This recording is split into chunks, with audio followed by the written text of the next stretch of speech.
sobrang handle yung backlash pag pinapagtawanan po yung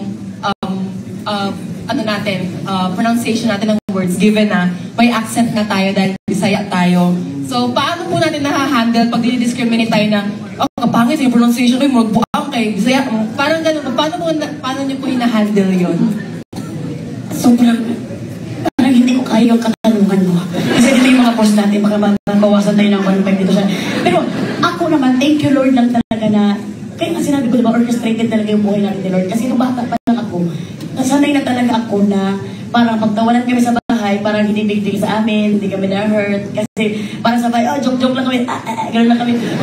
So, nadala ko dito kasi yun pala, training ground ko na pala yun dito sa tatahakin ko. Kaya I believe in God talaga sa ginawa niya sa buhay ko. Pero regarding to that kind of question, that will be your assignment. That kind of question. Siguro, ako naman, dinadaan ko lang sa tawa at kinukorek ko agad yung sarili ko because walang mali sa pag-correct sa sarili ninyo.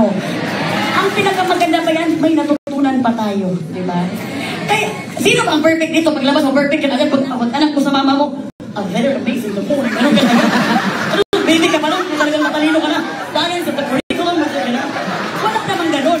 Yun lang ang isipin mo.